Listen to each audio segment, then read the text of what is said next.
saja. Ini adalah sentra.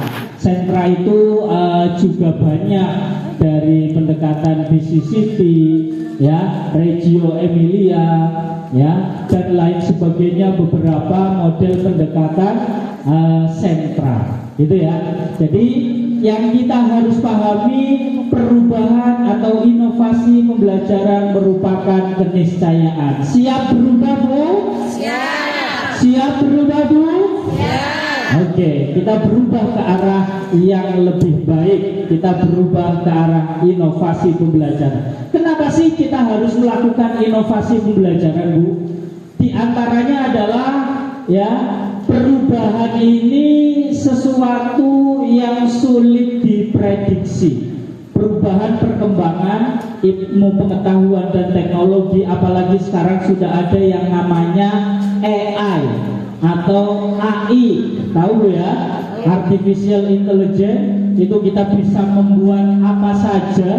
Kita bisa membuat, misalkan lagi pelatihan kayak gini, ada singa masuk videonya, ya, ada macan masuk ke sini, bisa, Bu, dibuat dengan AI. Sangat mudah sekali. Kita mau bikin foto kita jadi mirip siapa, kayak apa, di mana, itu bisa, gitu ya. Jadi perubahan ini sulit diprediksi. Maka kita harus siap dengan adanya inovasi pembelajaran.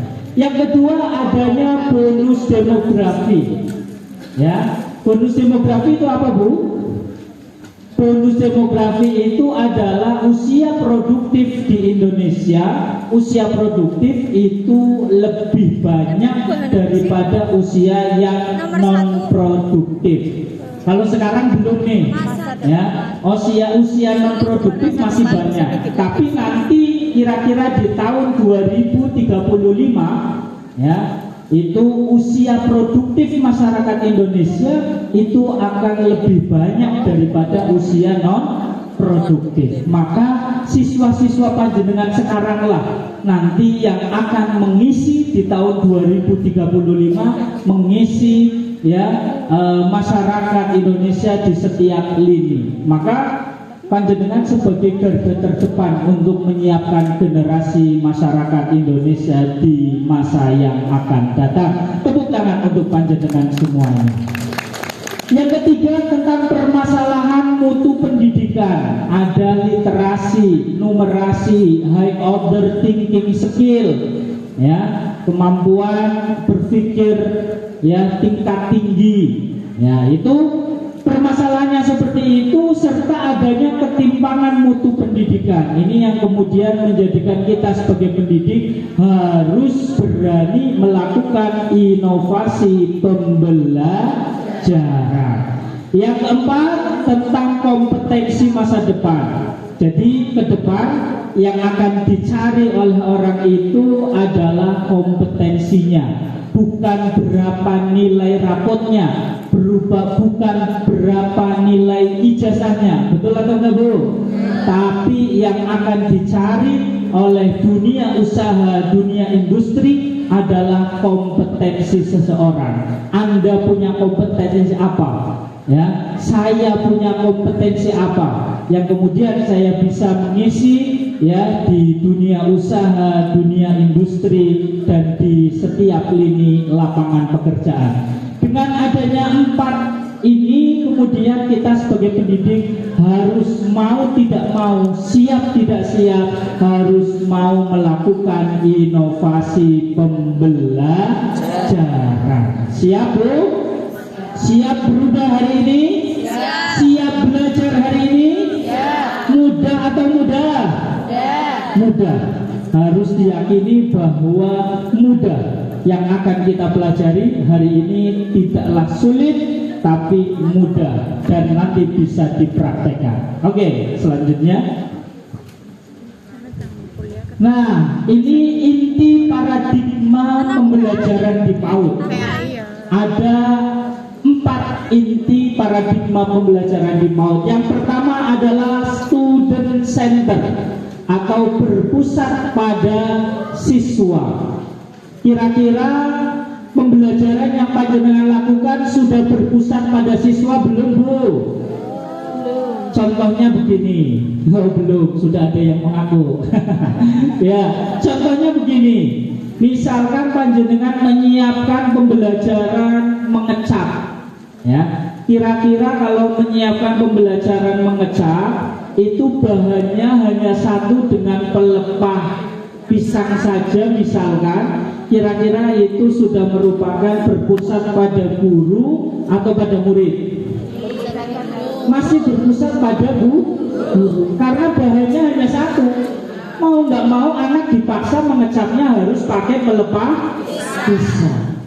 Coba kalau panjenengan siapkan ada pelepah pisang, ada tisu, ada kapas, ada misalkan katemban, gitu ya, ada daun kering ya, untuk menempel ya. Nah, kuas disiapkan, anak diberikan pilihan, itulah yang namanya berpusat pada siswa atau pada anak. Bisa dipahami ya konsep inti paradigma pembelajaran yang pertama harus berpusat pada siswa atau pada anak. Nanti kita akan belajar beberapa ragam main. Ya, kita juga kemarin sudah mengelompokkan ragam main yang bisa dilakukan untuk setiap sentra dari 5 sentra ya kemarin ya, dari 5 sentra. Mungkin kalau belum bisa nanti bisa di-share, itu pilihan. Panjenengan bisa ngambil ragam main yang ada, kita sudah buatkan tabelnya ya, sangat mudah sekali, tinggal mau pakai apa. Yang jelas akan lebih enak dan lebih fisik panjenengan itu lebih santai ketika pembelajaran ini, sentra ini bisa dilakukan. Yang kedua, bermain sebagai alat utama. Jelas ya, merdeka belajar untuk anak usia dini ya merdeka bermain. Merdeka belajar bagi anak ya merdeka bermain. Maka permainan itu menjadi alat utama dalam proses pembelajaran di pendidikan anak usia dini.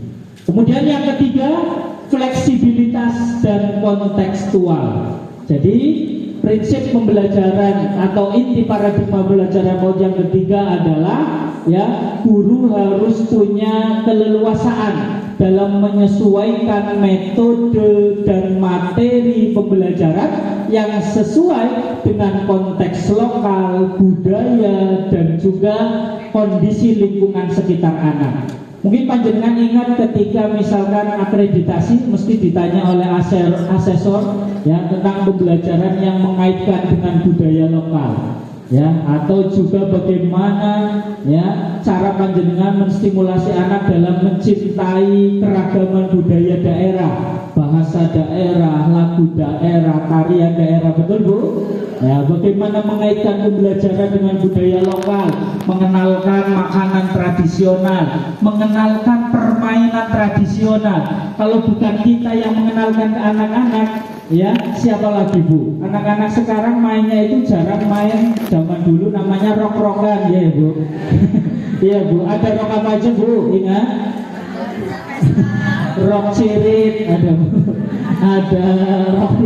Nah, ada gobak sodor, permainan-permainan tradisional yang saat ini mungkin jarang dikenal oleh anak-anak. Kitalah, dipautlah, di RA lah yang bisa mengenalkan dan mengembalikan kembali.